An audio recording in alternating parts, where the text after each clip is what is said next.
함께 봉독하도록 하겠습니다. 시작. 만일 그리스도 안에서 우리가 바라는 것이 다만 이 세상 삶뿐이면 모든 사람 가운데 우리가 더욱 불쌍한 자이리라. 그러나 이제 그리스도께서 죽은 자 가운데서 다시 살아나사 잠자는 자들의 첫 열매가 되셨도다. 아멘. 네, 오늘은 주의 부활 나의 소망이라는 제목으로 하나님의 말씀을 전하도록 하겠습니다. 사람은 하나님의 형상대로 창조가 되었죠. 하나님의 형상을 따라서 창조가 되었습니다. 그렇게 창조하신 목적이 뭐냐면 하나님을 섬기고 또 하나님을 누리며 살아가도록 하신 거예요. 하나님은 영원하신 분으로서 영원한 찬송과 경배와 섬김을 받아 마땅하신 분입니다. 영원히 계시는 하나님께 영원한 찬송과 섬김과 경배가 마땅해요. 그러기 위해서는 하나님을 섬기도록 지음받은 인간이 당연히 영원히 살 수 있어야 되겠죠. 그래서 하나님께서는 자기 형상을 따라 지으실 때 생명의 근원이신 하나님께서 우리에게 생명을 불어주셨습니다. 이렇게 불어넣어 주신 생명은 죄를 범하지 않는 한 계속해서 하나님을 경배하며 영원토록 살 수가 있는 거예요. 하지만 죄를 범하게 되면, 즉 하나님 섬기기를 거부하고 자기 뜻대로 자기 중심적으로 살아가기를 결단하고 행동을 하게 된다면 그 생명은 그치게 됩니다. 즉 먹는 날에는 반드시 죽으리라라고 하신 대로 죽음에 이르게 되는 거예요. 생명의 창조주를 떠났기 때문에 그 생명도 그치게 되는 겁니다. 생명의 창조주로부터 생명을 이어받고 살고 있었는데 그분을 떠나버리니 단절이 되죠. 그러니까 우리가 살아간다 하더라도 이제 이 호흡은 뭐냐? 꺼져가는 호흡이 될 뿐이라는 거죠. 창조의 목적에서 이탈하면 하나님 편에서는 그를 더 이상 살게 할 이유가 없어집니다. 하나님을 섬기라고 창조를 했는데 섬김을 그치고 거부하면 더 이상 살 이유가 없어지잖아요.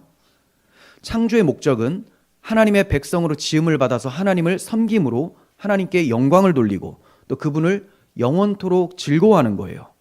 그러나 첫사람이 죄를 범함으로 죽음이라는 것이 찾아오게 되었고 이제 그 아래에서 태어난 자들, 그러니까 죄와 사망 아래에서 태어나는 자들, 다른 말로 원죄 아래 태어나는 자들은 하나님을 섬기는 것을 모두 싫어하게 됩니다.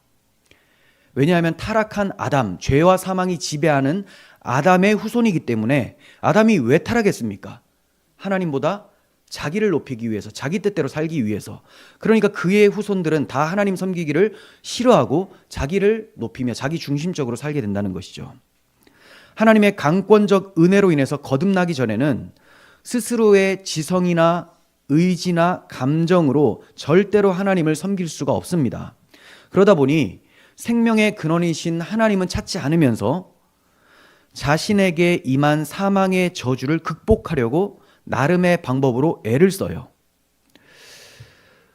본래 사람은 영원히 살 수 있도록 생명을 부여받았기 때문에 모든 사람들에게 영혼을 사모하는 마음이 있습니다.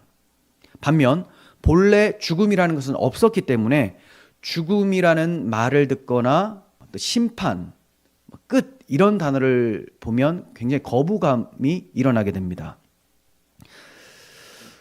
그러므로 사람은 영생을 사모하면서도 죽음을 피할 수 없는 비참한 현실을 살아가고 있어요.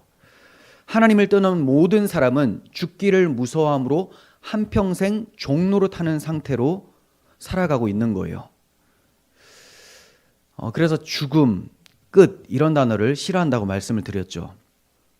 그래서 살기 위해서 자기가 사는 곳에 병원이 들어오는 것은 너무 좋아하는데 좀 아이러니하게도 병원에 또 영안실이 설치되는 것은 싫어하고 또 무덤이 공동묘지나 이런 게 또 설치되는 것은 싫어합니다. 하지만 성경은 어떻게 말씀합니까? 초상집에 가는 것이 잔치집에 가는 것보다 더 낫다. 왜냐하면 모든 사람들의 끝이 죽음이기 때문이라는 거예요. 산자는 이것을 그 마음에 둘지어다라고 합니다. 전도서에서 이런 말씀을 해요. 산자는 이것을 그 마음에 둬라. 다 사람들은 죽는다. 잔치집이 아니라 초상집에 가는 것. 그래서 우리도 결혼식장에 가면 참 기쁘고 즐겁고 축하해 줄 그런 일들이지만 별로 깊이 생각하는 건 별로 없습니다. 오히려 보면서 야, 그래, 결혼해봐라. 뭐 이런 생각이 찾아오기도 하는데, 장례식장에 가면 내가 지금까지 뭐하고 사나.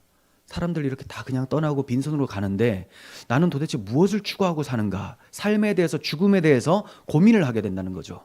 그러면서 여호와 하나님께서 나에게 행해 주신 일이 얼마나 가치 있는 일인지를 더 깊이 묵상을 하는 그런 계기가 되는 거죠. 그래서 성경은 소상집에 가는 것이 잔치집 가는 것보다 더 낫다라고 말씀을 하고 있는 거예요. 저는 사람들이 죽음을 두려워하는 이유를 3가지로 꼽아서 이제 말씀을 드리고자 합니다. 제가 생각해 봤을 때 3가지인데 더 많을 수가 있겠죠. 자, 첫 번째는 죽기 전에 고통이 따르기 때문에 죽음을 두려워합니다. 그냥 딱 죽으면 좋겠는데 아파요. 항상 아프고 뭐 큰 고통, 병 이런 게 찾아오게 되죠. 그래서 죽음을 두려워해요. 두 번째는 죽은 후에 자기 존재가 잊혀진다라는 것이 두렵습니다. 자기 존재가. 셋째, 죽은 후에 어떻게 되는가? 그러니까 사후 상태가 어떻게 되는가에 대한 불안함과 두려움 때문에 죽기를 싫어해요. 자, 이런 죽음에 대해서 하나님을 떠난 인간은 어찌할까 고심하다가 2가지 사고방식을 내놓습니다. 첫 번째는 동양적 사고방식인데요. 이런 거예요. 사람은 원래 땅에서 나서 땅에서 살다가 땅의 것을 먹고 살다가 결국은 땅으로 돌아가는 인생이다. 그러니까 죽는 것에 너무 염려하지 말고 두려워하지 말고 초연하자라는 거죠. 이게 원래 자연스러운 것이다. 이렇게 하는 것이 동양적 사고방식이에요. 두 번째는 서양적 사고방식인데 이 사람들은 이제 죽음을 극복해 보고자 합니다. 그래서 온갖 과학과 의학을 발달시켜서 늙음과 죽음을 막으려고 애를 써요. 인간 복제까지 하려고 시도를 하죠. 그러나 그 어떤 누구도 죽음을 이길 수는 없습니다. 지금까지 죽지 않고 사는 사람 아무도 없잖아요. 또한 사람은 육체의 죽음만을 두려워하는 게 아닙니다. 제가 2번째 이유에 대해서 말씀드릴 때 잊혀지는 것 두렵다고 했죠. 자기 존재가 사라지는 것을 너무 두려워합니다. 그래서 어차피 한 번 죽는 것이지만 나라는 존재는 사라지지 않았으면 하는 그런 마음이 있어요. 육체는 사라지더라도 사람들의 기억 속에서는 내가 잊혀지지 않았으면 좋겠다. 그래서 나는 떠나더라도 내 유전자를 받은 자녀를 낳아서 계속 이어가겠다라는 것이 마음속에 들어가 있습니다. 그러다 보니 이왕이면 딸보다는 아들을 낳아서 가문의 대를 좀 이었으면 좋겠고, 또 아들은 제사를 드려주잖아요. 그래서 아들을 낳아서 제사상이라도 좀 받았으면 좋겠다. 이런 생각을 합니다. 뭐 요즘 사람들은 그렇게 생각 안 하겠지만 이런 경우들이 꽤 많아요. 그러다 보니까 며느리가 교회에 나간다고 한다면 시어머니 되는 사람이 교회 말고 차라리 성당에 나가라 이렇게 얘기해요. 왜냐? 성당에는 제사를 드려도 된다고 하거든요. 그러니까 자기가 죽게 되면 자기 제사밥이라도 차려줄 사람을 좀 남겨두려고 하는 그런 마음에서 이제 성당에 나가라라고 하기도 하고, 뭐 또 종교다원주의적이기 때문에 성당에 나가라고 하는 것도 있죠. 자, 그런데 이러한 욕망뿐 아니라 자기 이름을 알리고자 하는 욕망도 엄청나요. 자기 이름. 연결이 되죠. 내 존재를 계속 이어가게 하겠다라는 것이 사람들의 머릿속에 기억나게 하게끔, 그러기 위해서 자기 이름을 남기려고 합니다. 뭔가 업적을 남겨놔서 자기 이름이 길이 기억되기를 바래요. 부자가 되는 것보다 명예 얻는 것을 더 원합니다. 그러다 보니까 나를 알아주지 않을까 해서 두려움이 찾아와요. 이것은 사람들에게 일종의 죽음입니다. 나를 알아주지 않는 사람들, 내가 없는 사람처럼 생각하고 별로 소중하게 여겨주지 않는다면 굉장히 괴롭고 두렵죠. 그래서 동호회를 찾기도 합니다. 거기 가면 좋아하는 일을 해서 좋은 것도 있지만 다른 사람들은 내가 이걸 좋아하는 걸 알아주지 않는데 이 사람들은 똑같이 좋아해주고 알아준다라는 거예요.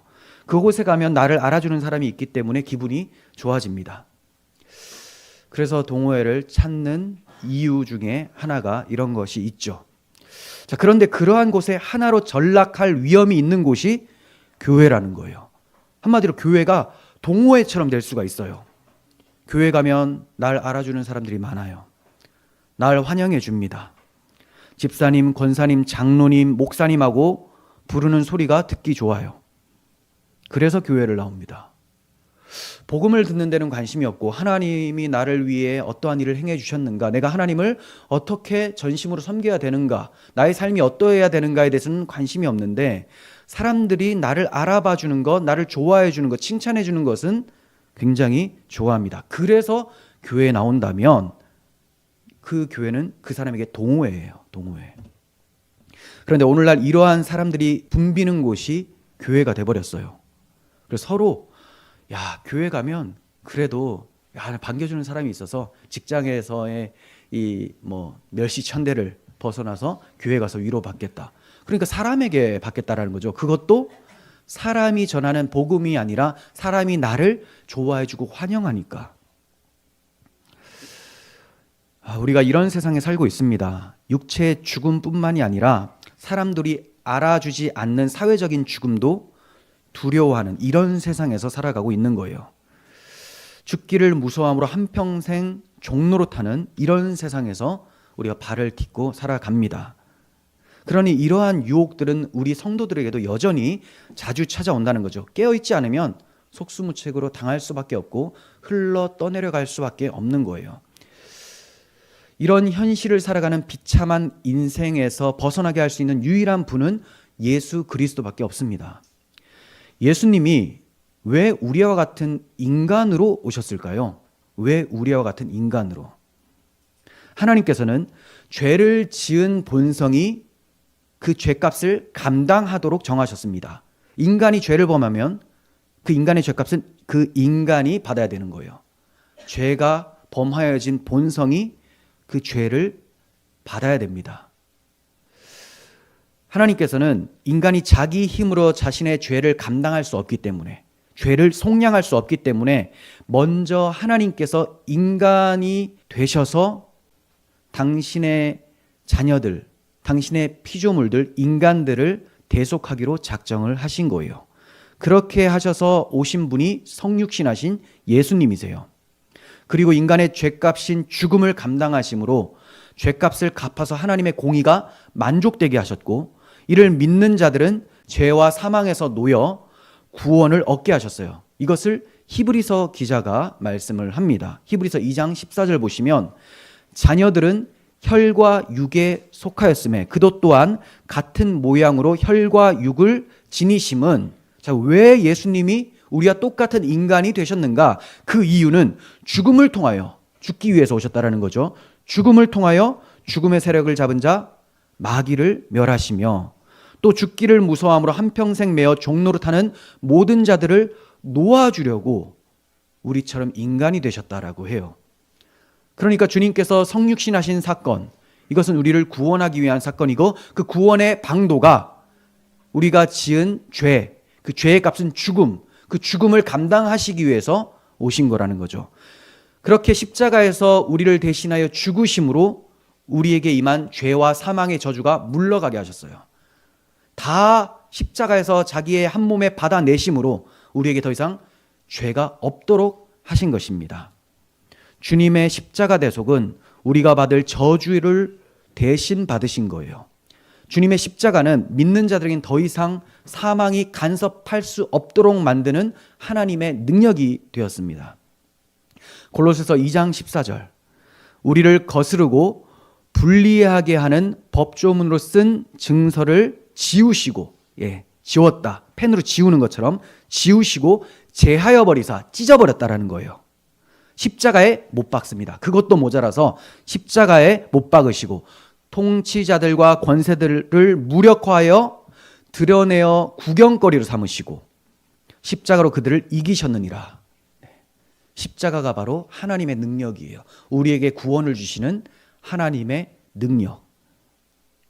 이렇게 예수 그리스도께서 십자가로 승리하셨다라는 것을 알려주는 사건이 부활이에요. 부활. 그러니까 부활하지 못하셨다면 예수님께서는 사망에 지신 게 돼요. 여전히 우리 죄값을 갚기 위해서 죽음에서, 무덤에서 지금도 죄값을 갚고 있는 중이 돼버리는 거예요. 예수님 부활하지 않았다면. 십자가로 승리하셨다는 것을 어떻게 아느냐? 부활하심으로 십자가가 패배가 아니라 승리였다는 것을 알게 되죠. 그러니까 승리는 십자가에 있는데 십자가에서 이루신 것을 어떻게 아느냐? 부활로 한다는 거죠. 그러니 부활을 부정하고 예수님이 부활하시지 않았다라고 주장한다면 십자가를 거부하는 것이 됩니다. 예수 그리스도께서는 십자가에서 죽으심으로 대속이 온전히 이루어지게 하셔서 사망의 저주가 끊어졌음을 부활하심으로 선포하신 거예요. 주님의 살아나심을 보면 내 죄가 완전히 사하여졌다는 것을 알게 되는 거예요. 여러분, 우리의 삶을 보면 자주 넘어지고 실수하고 또 고의적으로도 죄를 짓기도 합니다. 그러다 보니까 나 이런 죄를 지었는데 이거 정말 하나님이 용서해 주실까? 내 죄가 정말 다 용서받는 것일까? 이런 생각을 해요. 주님이 살아나셨음을 보아야 됩니다. 주님이 나의 모든 죄를 다 사하여 주셨기 때문에 살아나실 수가 있었던 겁니다. 그렇지 않으면 주님은 살아나실 이유가 없죠. 오실 이유도 없는 거예요. 죽으실 이유도 없고 오실 이유도 없는 거죠. 하이델베르크 교리 문답 45문은 부활에 대해서 질문을 합니다. 그리스도의 부활은 우리에게 어떤 유익을 줍니까? 세 가지로 답을 하는데요. 첫 번째 유익, 그리스도는 부활로서 죽음을 이기셨으며, 사실을 얘기를 하는 거죠. 역사적 사실, 이기셨다. 그래서 죽음으로써 얻으신 의에 우리로 참여하게 하십니다. 죽음으로써 얻은 의, 십자가로 우리의 의를 얻어주셨다라는 거죠. 그래서 우리로 부활로 그 의에 참여하게 하셨다는 거예요. 두 번째, 그의 능력으로 말미암아 우리도 이제 새로운 생명으로 다시 살아났습니다. 이것은 거듭남을 얘기를 하는 거예요. 주의 부활 생명이 지금 우리에게 임해서 우리도 이전에는 하나님께 대하여 죽은 자, 죄에 대하여 산 자였는데 이제는 죄에 대하여 죽고 하나님께 대하여 산 자로서 거듭난 인생을 살게 되었다. 그게 부활의 능력으로. 세 번째, 그리스도의 부활은 우리의 영광스러운 부활에 대한 확실한 보증입니다. 이 세 번째는 아직 우리에게 임하지 않은 거죠. 주님의 재림하실 때에 우리의 썩을 육체가 영광스러운 주님의 몸과 같이 변화되는 그 소망의 날을 얘기를 하는 거예요. 그리스도의 부활은 우리의 영광스러운 부활에 대한 확실한 보증입니다. 보증. 주님이 부활하셨기 때문에 우리의 몸도 부활하게 될 것을 우리는 믿게 되는 거죠. 그러니 얼마나 소중한 부활 사건입니까? 그래서 베드로 사도는 오순절에 성령 충만함을 받아서 사람들한테 설교를 할 때 부활을 증언해요. 그가 하나님의 정하신 뜻과 미리 아신 대로 내준 바 되었거늘 너희가 법 없는 자들의 손을 빌려 못 박아 죽였으나 하나님께서 그를 사망의 고통에서 풀어 살리셨으니 이는 그가 사망에 매여 있을 수 없었음이라 라고 합니다. 그렇습니다. 예수님은 사망에 매여 있을 수 없으셨어요. 주 예수님은 부활이요 생명이십니다. 그분은 창조주세요. 생명이 그분에게 나오는 거예요. 그런데 그분이 다시 살지 못한다면 어찌 하나님이겠습니까? 그러니까 예수님께서 사망에 매여 있지 않고 하나님께서 그분을 풀어 살리셨다는 것은 그분이 바로 창조주 하나님이라는 것을 나타내셨다는 겁니다. 그분이 십자가에서 온전한 대속을 이루셨기에 아버지 하나님께서 성령 하나님을 통하여 아들 하나님을 살려내신 거예요. 그러므로 나사렛 예수가 하나님의 아들이셨음을 온 천하에 선포하게 되신 것입니다. 이게 바로 부활이에요. 주님의 부활은 500명이 넘는 사람들에게 목격이 되었습니다. 역사적 사실이에요. 부활하신 주님과 함께 식사도 하고 또 40일 동안 교육을 받았던 사도들은 이제 자신들이 이 일의 증인이라고 얘기를 합니다. 그러므로 약속하신 성령을 받은 제자들은 사망 권세에 이기신 주님의 부활을 전파하기 시작을 했어요.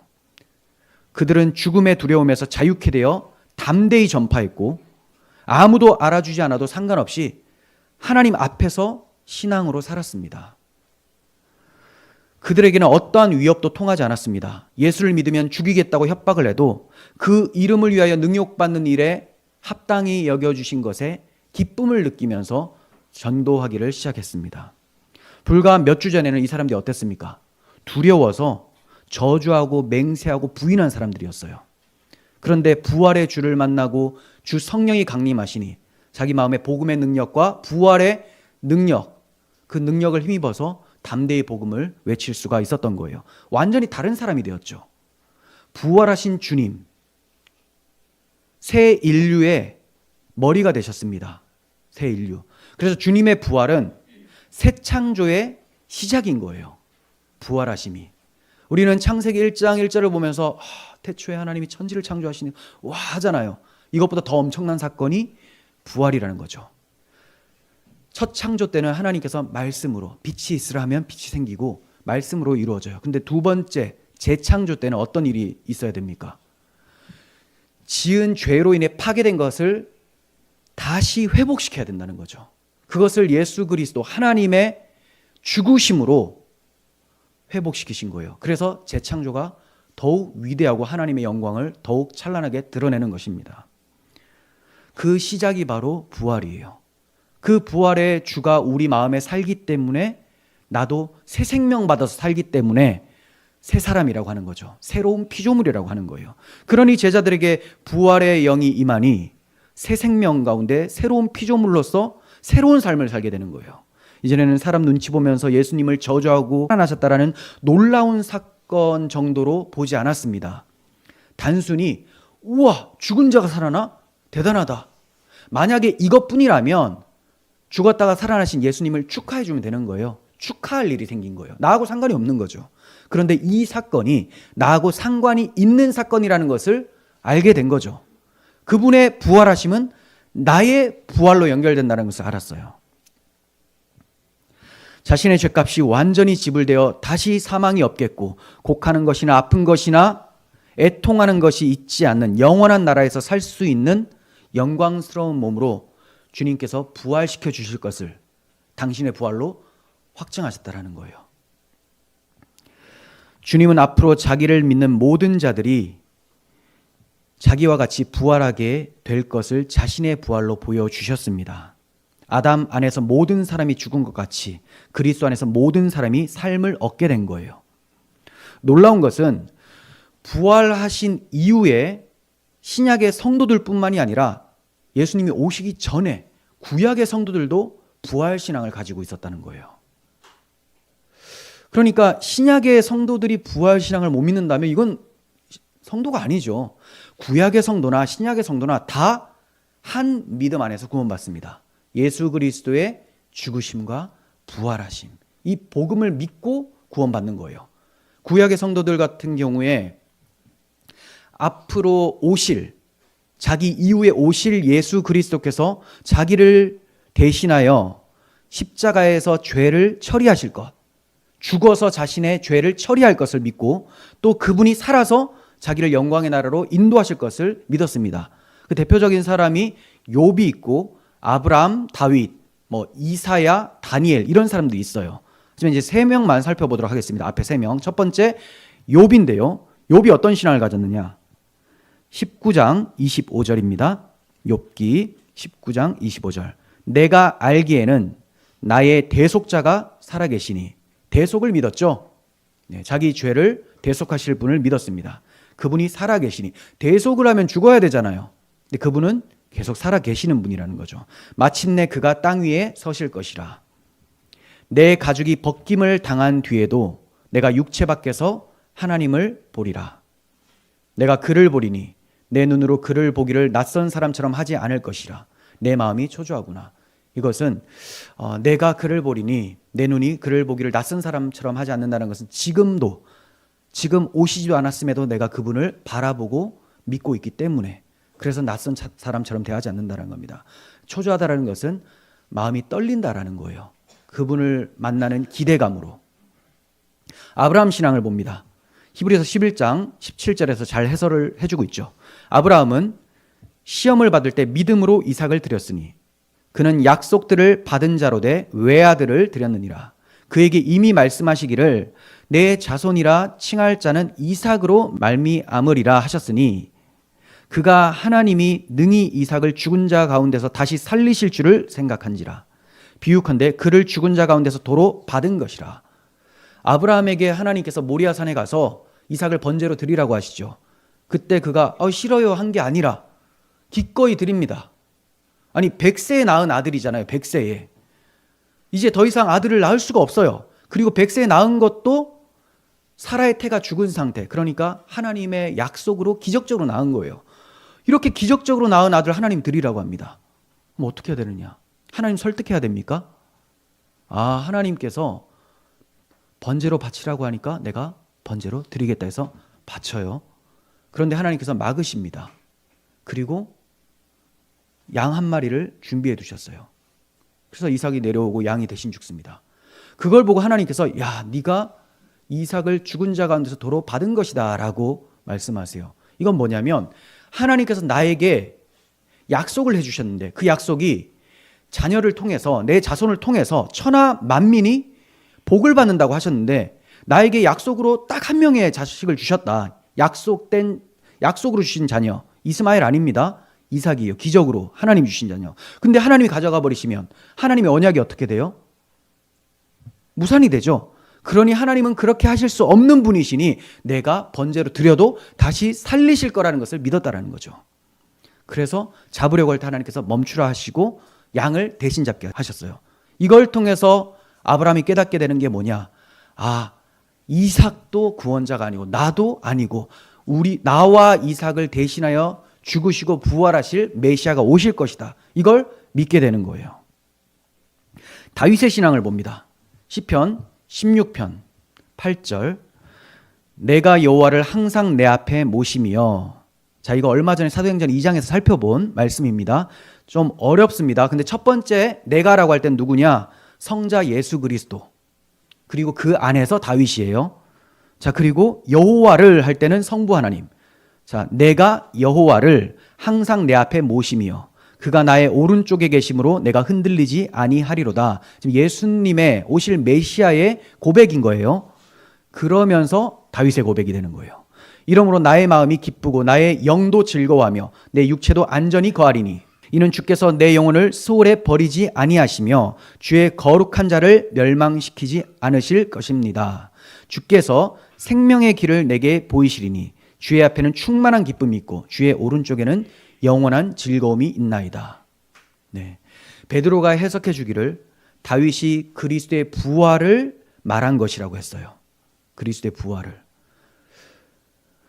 다윗 같은 경우에는 지금 죽어서 우리 주변에 묘에 묻혀 있지 않느냐, 썩었다. 그런데 지금 이 인용 말씀에는 주께서 내 영혼을 스올에 버리지 않는다. 죽음에서 썩지 않도록 하시겠다라는 말씀이 있지 않느냐. 그러므로 이건 다윗을 직접 말한 것이 아니라 다윗의 후손으로 오실 메시아 예수 그리스도를 말씀하신 것이다 하면서 부활을 설교를 했습니다. 자, 그렇다면 다윗의 믿음은 뭐냐?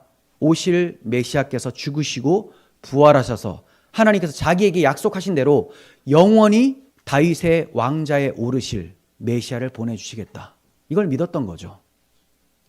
그분이 죽어버리면 영원히 너의 위를, 왕 위를 이어가게 하겠다. 이게 없어져 버려요. 그러니 죽어도 살겠고 그분은 죽어도 사시는 분임을 그가 내어다보고 고백을 한 거죠. 그러니까 그 믿는 신앙, 그 부활의 주님을 믿는 신앙 가운데서 이 고백은 자신의 고백도 되는 거예요. 자신의 고백도. 자, 이외에도 이사야나 다니엘 등 그리고 믿음의 선조들이 부활 신앙을 가지고 있었어요.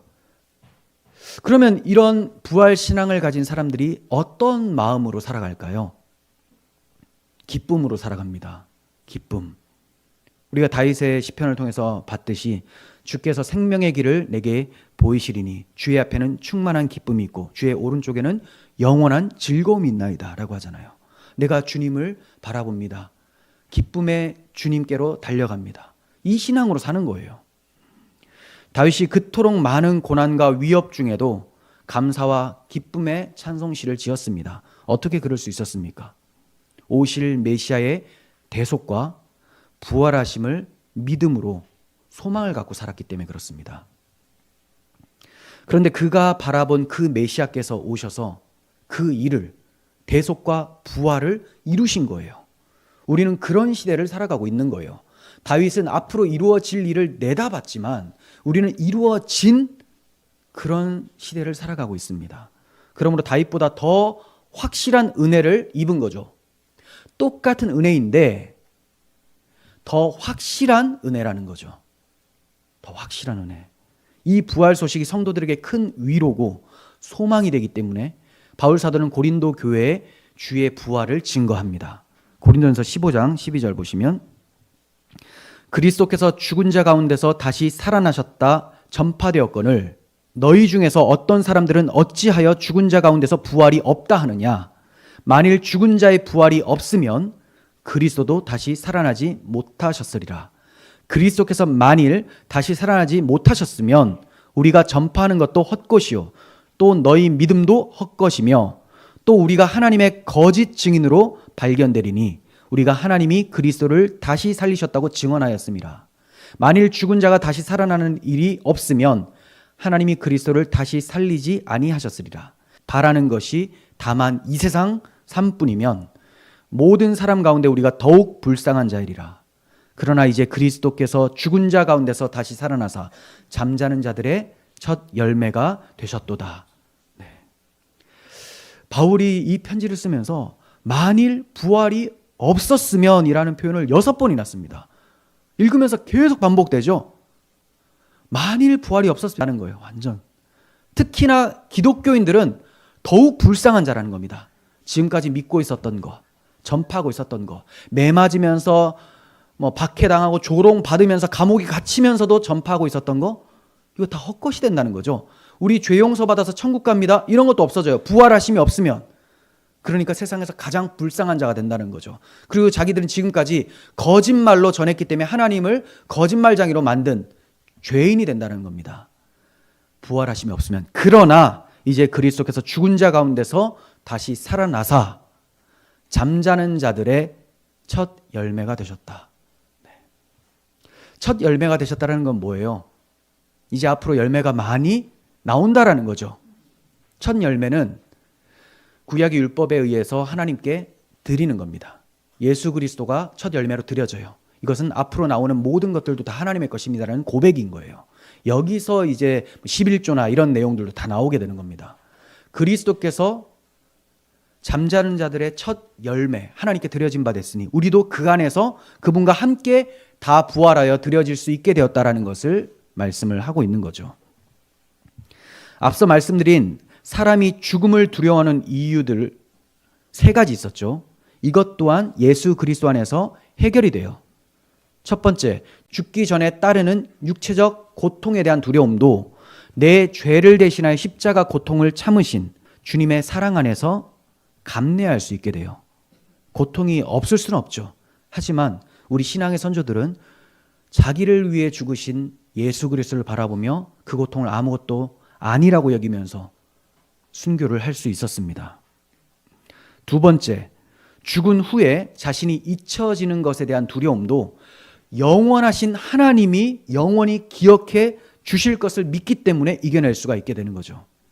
단지 나를 기억해 주실 뿐만이 아니라 주님이 다시 오실 때에 내 이름을 불러주시고 영광스러운 부활의 몸으로 일으켜 주셔서 그 영광에 참여하게 해주십니다.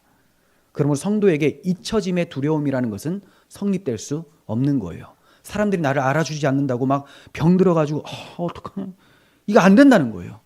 주님이 나를 알아주십니다. 주님이. 오죽하면 그 예수 그리스도를 예표하는 대제사장의 옷에 에봇 가슴팍에 12지파 이름이 새겨져 있습니까? 주님이 그 마음에 새긴다는 거죠. 어깨에도 12지파의 보석이 들어가 있습니다. 주님이 그들을 업고 들어가신다라는 거예요. 주님이 우리를 그렇게 기억해 주시는 거예요. 세 번째, 사후 상태에 대한 불안함과 두려움도 하나님께서 우리를 흑암의 권세에서 건져내서 그의 아들의 나라로 옮기셨음을 믿기 때문에 두려움이 사라집니다. 데살로니가전서 4장 13절. 형제들아, 자는 자들에 관하여는 너희가 알지 못함을 우리가 원하지 아니하노니 이는 소망 없는 다른 이와 같이 슬퍼하지 않게 하려 함이라. 자, 여기 보시면 자는 자들에 관하여는 죽은 자들, 지금 성도로서 죽은 자들 있죠.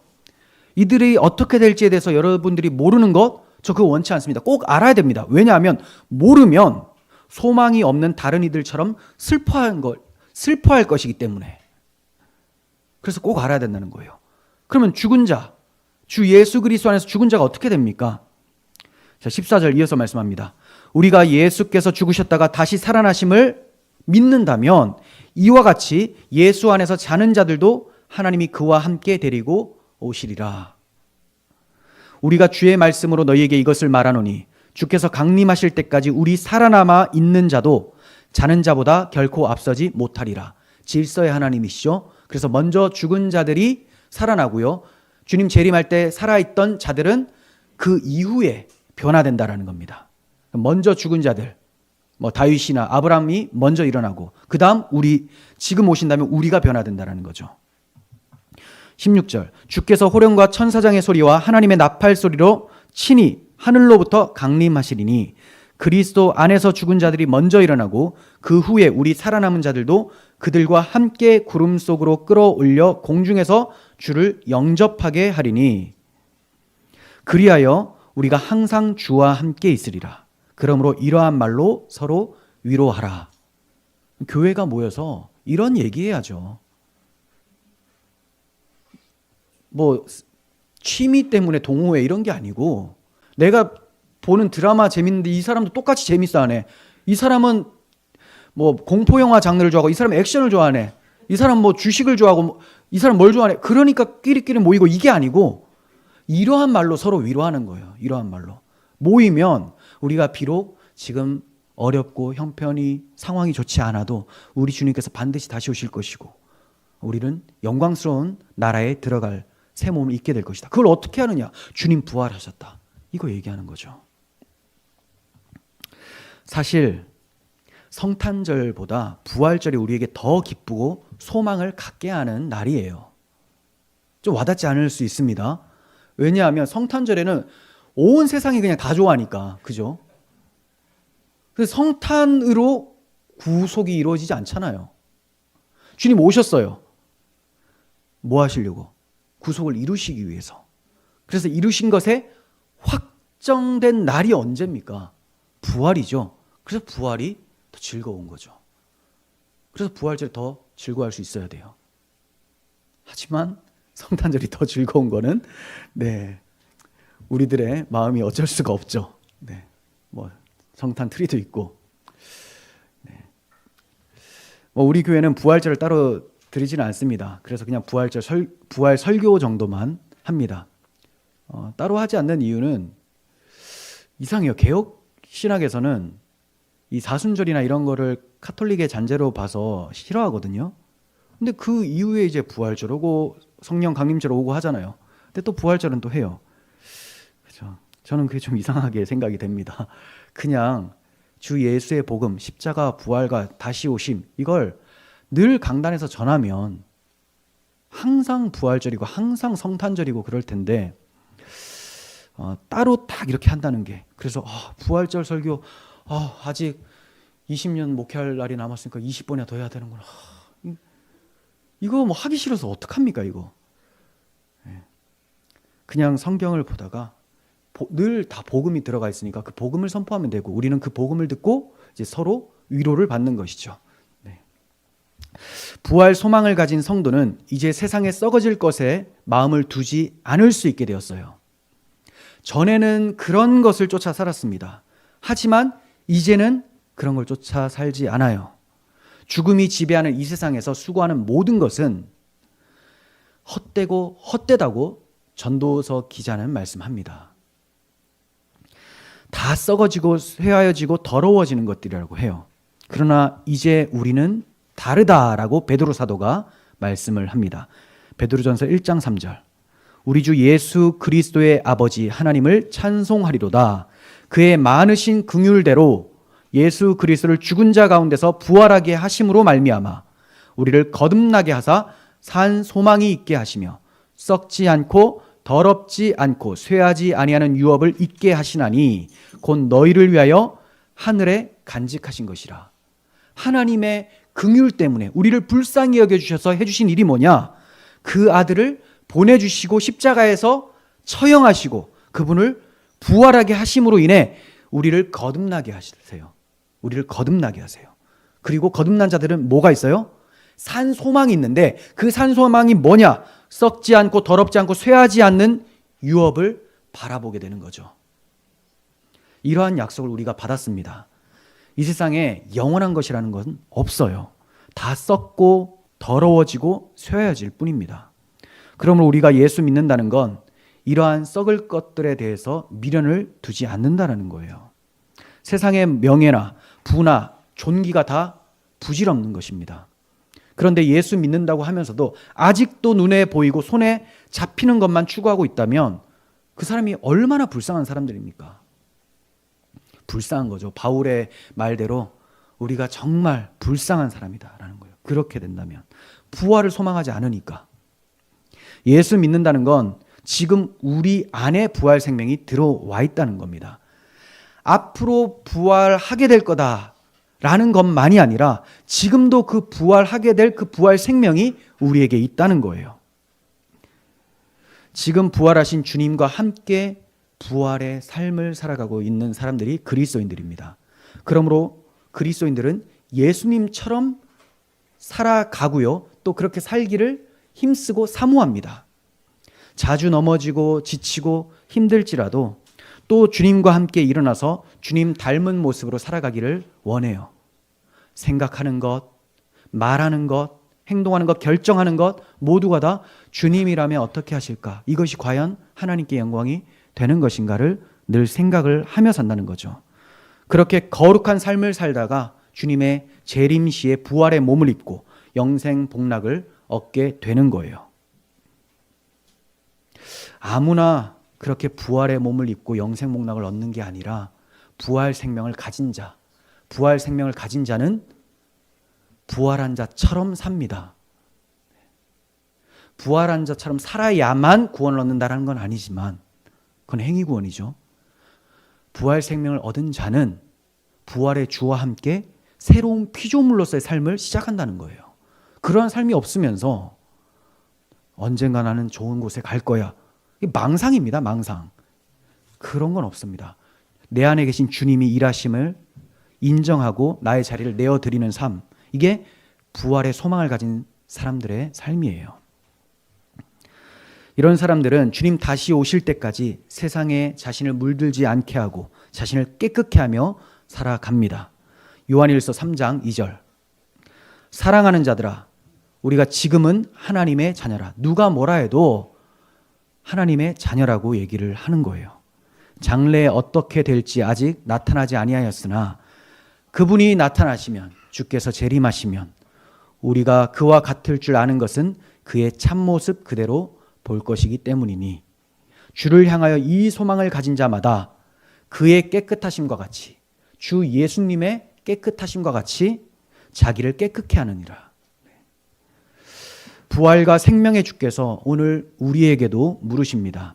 나는 부활이요 생명이니 나를 믿는 자는 죽어도 살겠고 무릇 살아서 나를 믿는 자는 영원히 죽지 아니하리니 이것을 네가 믿느냐? 믿느냐? 아멘. 아멘 하셔야죠. 그걸 기대했는데 가만히 계시면 빨리 끝내려고 했는데 자, 그것을 네가 믿느냐? 아멘, 아멘이죠. 우리 모두 아멘으로 화답하시고 부활 생명으로 세상을 넉넉히 이기며 살아가시는 밝은 빛교회 되시기를 소원합니다. 기도하겠습니다. 하나님 아버지 감사합니다. 우리의 죄를 대신하여 그 비참하고 엄중한 고통을 당하셔 죽으심으로 우리의 죄를 속죄하시고 부활하심으로 우리 또한 죄 가운데 벗어나 영생 복락을 얻게 될 것을 보여주신 예수 그리스도 창조주 하나님을 찬양합니다. 그 예수님을 보내주신 하나님 아버지께 감사를 드립니다. 부활의 주님과 함께 세상을 넉넉히 이기며 사는 새 생명 받은 자의 삶을 살게 하여 주시옵소서. 우리 구주 예수 그리스도의 이름으로 기도합니다. 아멘.